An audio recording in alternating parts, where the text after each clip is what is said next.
Hey everybody, welcome to Political Fight Club. I'm Robert Durden. We're going to be talking about the new report that just came out from the IEA, which is the International Energy Agency, about how we need to reduce our methane emissions. Now, methane is a little bit different than CO2. It's also just, carbonized air, CH4. And it's not entirely the problem. We need to really we need to be at net zero, meaning no more carbon emissions whatsoever. But this is also really important. So I'm going to read to you a little bit from Common Dreams and about the report and why we need to get there. And then I'm going to give you guys a solution as to how we can actually curb methane emissions. Okay, so the title is Pivotal Moment. IEA says cutting methane from fossil fuels 75% by 2030 is absolutely essential. Building on a bombshell release from earlier this year, the IEA on Thursday published a report on pathways to cut planet heating methane emission from fossil fuels 75% by 2030, which the IEA calls essential to combating the climate emergency. When the Paris-based global energy watchdog in May released its net zero by 2050 roadmap, that signaled the need to keep fossil fuels in the ground, Greenpeace International Executive Director Jennifer Morgan declared, quote, "Finally the IEA is starting to get it."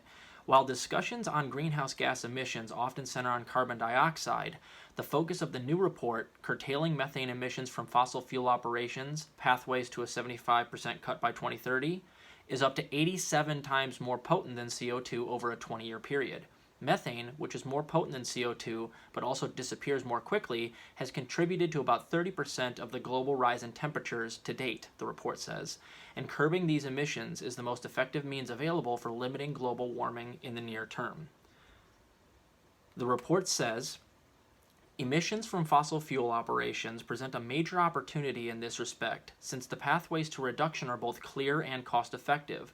Fossil fuel operations generated close to 120 million tons of methane in 2020, nearly one-third of all methane emissions from human activity. The scope for reducing these emissions is enormous. This is particularly true in the oil and gas sector, where it is possible to avoid more than 70% of current emissions with existing technology, and where about 45% could be avoided at no net cost.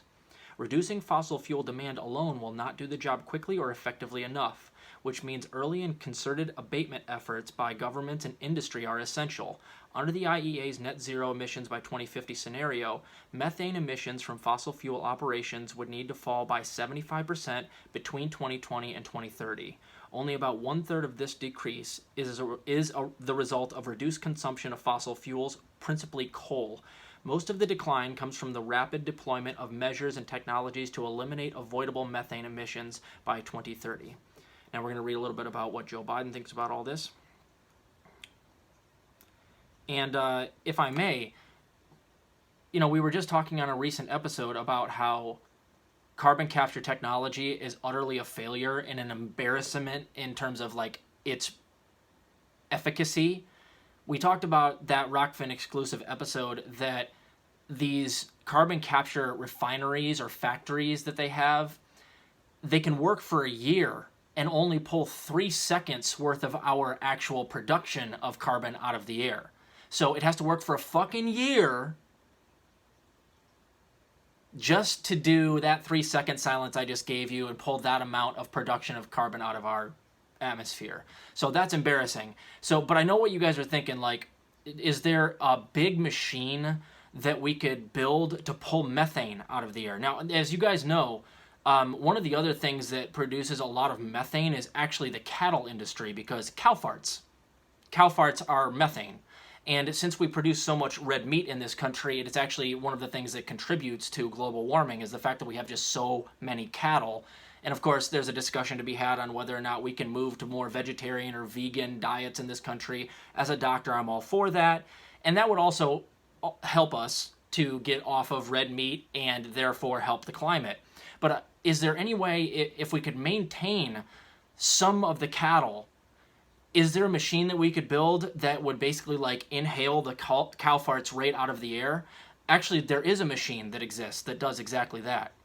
In fact, Cenk Uygur has been sticking his face in the asses of cows to inhale their farts for decades. So all you got to do is just take him out to all of these small cattle yards and just have him...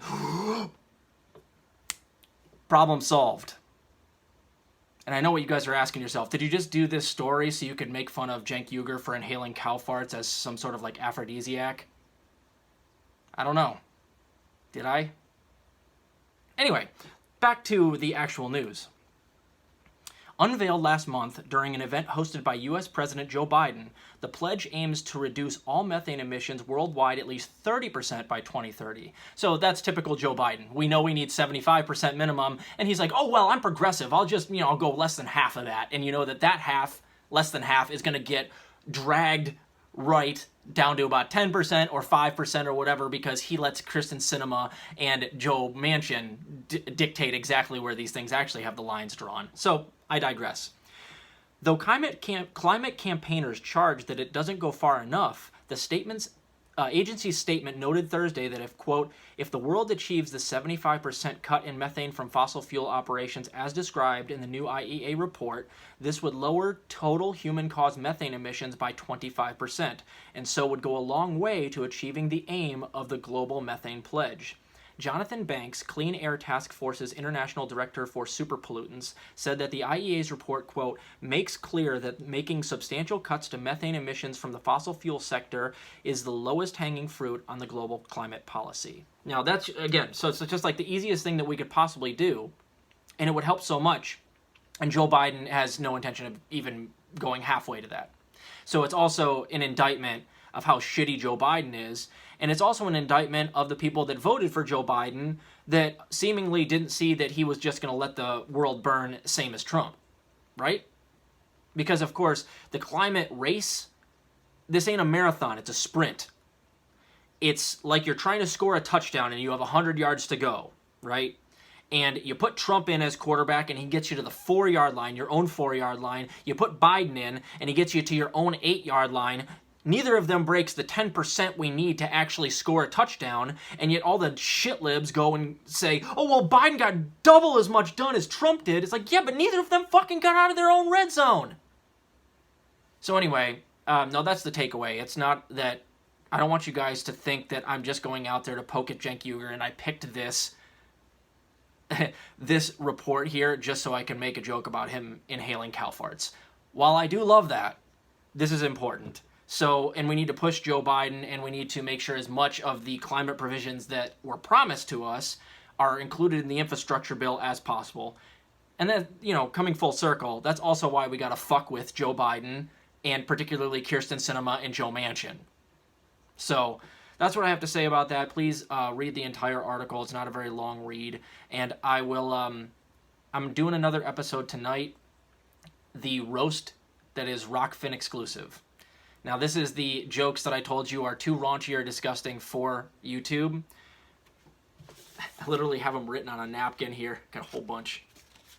So, you can thank drunk Robert Durden for a lot of these. I just woke up and they were here, and they're really good. So, I'm actually going to do that episode later today. Whether or not it'll actually be up on Rockfin today, I'm not sure, but in the next 24 hours, it'll likely be up.